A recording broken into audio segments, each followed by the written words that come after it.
un territoire où la pauvreté faisait rage. Et pourquoi?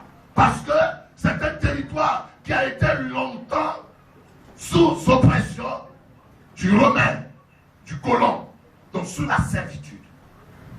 C'est un territoire qui a souffert. Et les gens qui ont souffert, la façon d'appréhender le message, d'appréhender l'évangile, sont différents de ceux à qui on parle de Jésus comme ça. N'est-ce pas? N'est-ce pas? Quelqu'un qui a souffert, des gens comme moi, dans la famille, dans toute la région, est le numéro 1, le trône de la sorcellerie, où personne ne peut excéder le cap de 3, et donc de CM2. CM2 c'est quoi? 6e, de CM2. Le plus brillant du village, il a été brillant. Et quand il arrive au CM2, il s'éteint. Personne n'avait le droit d'aller à l'université. Parce que là était un pacte de sorcellerie. Et quand vous allez aujourd'hui chez moi, la plupart des jeunes, ceux de la génération, sont au village. Plusieurs sont morts. Ceux qui ont voulu se distinguer sont morts. Ceux qui ont voulu tenir tête au pacte de la famille, au pacte du village, et qui ont voulu construire, ils sont morts. Je me souviens de notre chef du village. Il allait un jour voir le sous-préfet pour dire au sous-préfet, c'est pas normal qu'un village dans lequel il y a assez de cacao, il y a assez de richesses, ce village-là ne soit pas électrifié et qu'il n'y ait même pas de centre d'hospitalisation ou alors centre médical dans ce village. Moi, je m'engage à faire les démarches pour qu'il y ait l'électricité. Mais le jour où l'électricité est venue, c'est ce jour-là qu'il est mort. Ils lui ont dit, l'électricité tu as envoyé là, c'est ça on va prendre pour faire tes funérailles. Et le même jour, c'est le même jour il est mort. Parce que le pacte dit, personne ne doit réussir. Le pacte dit, soyez esclaves du péché. Et pourtant, on a des religions. On a des églises là-bas. Mais elles sont toutes mortes. Dans le village d'à côté, ils ont défié un prêtre. Parce que le prêtre venait, sa l'onction du Saint-Esprit, pour dire que la sorcellerie n'existe pas. Il dit, quoi? Il va nous dire que la sorcellerie n'existe pas. D'abord, il dit, on donne la sorcellerie. Il dit, on vendu une papaye. Et cette papaye l'a envoûté. Et il est mort sous envoûtement. Un prédicateur est venu.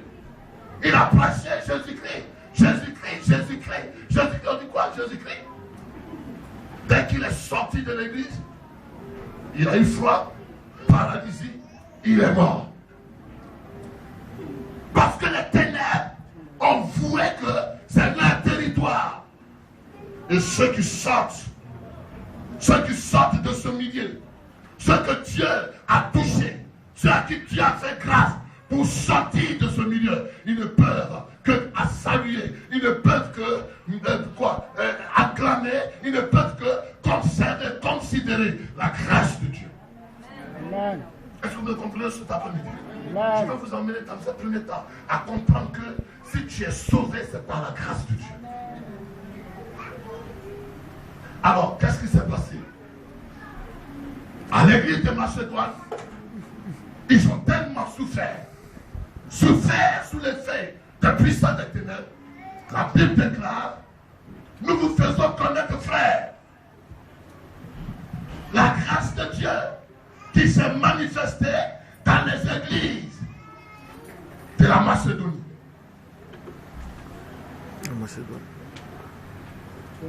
Comment Dieu leur a fait grâce? Comment des gens qui ne méritaient pas de sortir sous l'esclavage de Satan, Dieu les a sortis.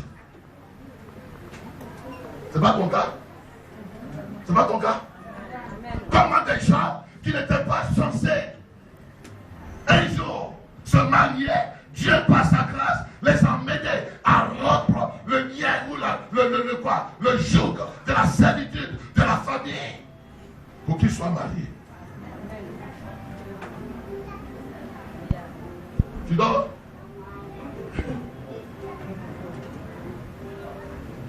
Est-ce que tu as expérimenté la grâce de Dieu? Est-ce qu'il y a quelqu'un ici qui a expérimenté la grâce de Dieu? Est-ce qu'il y a quelqu'un qui a compris même ce que Dieu a fait dans sa vie et comment Dieu a manifesté la grâce de Dieu? Alors, si nous avons vraiment compris cela, notre caractère, notre comportement, notre attitude va changer. Elle va changer vis-à-vis de Dieu, elle va changer vis-à-vis du projet, elle va changer vis-à-vis de notre vocation. Non, non, je ne vous comprends pas. Elle va changer. On dit que vous êtes condamné en prison 30 ans ou à perpétuité. Condamné à vie. Et puis grâce présidentielle vient. Il vous sort. C'est vrai qu'il y en a des prisonniers qui recommencent à voler. Mais ceux qui sont vraiment affranchis par Christ ne voleront plus jamais. Alors, qu'est-ce qui s'est passé à la Macédonie? Verset 2. Aide-moi.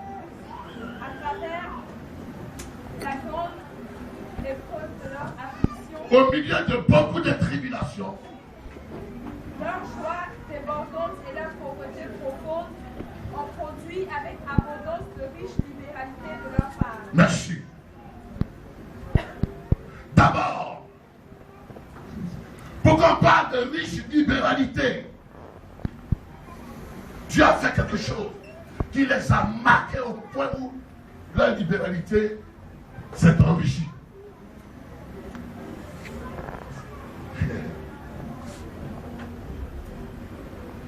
N'est-ce pas? Pour qu'on parle de riche libéralité, il y a quelque chose qu'ils ont expérimenté. Qu'est-ce qu'ils ont expérimenté? La Bible dit que malgré la grâce, ils ont expérimenté beaucoup de tribulations.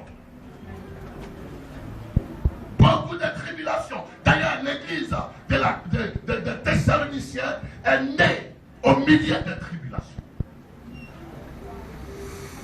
Les chrétiens ont vécu persécution sur persécution. Ils ont été rejetés pour la plupart, condamnés par la plupart. Il y en a qui ont perdu leur emploi pour avoir accepté Jésus. Mais comme ils ont expérimenté la grâce de Dieu qui a fait qui les a rétablis, qui leur a donné leur dignité perdue, qui les a menés à être réintégrés dans la communion avec Dieu, il dit même s'il y a persécution, je suis dedans. Alléluia. Pourquoi? Parce que là où j'étais tellement condamné, tellement dans la servitude, que Christ m'a sauvé.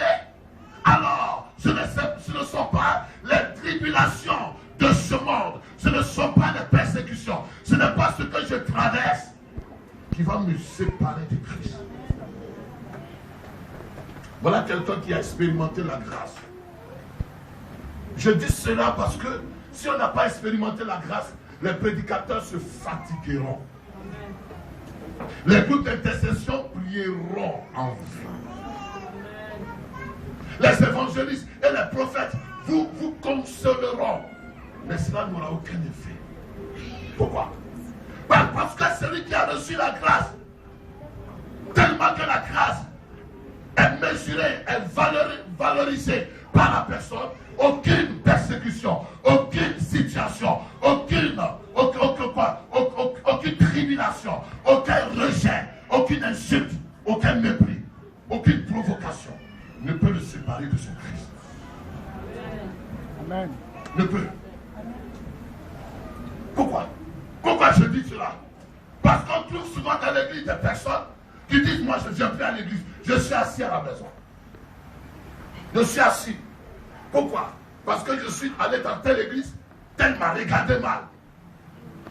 C'est vrai. Ça existait là. Ça existait au temps de Paul.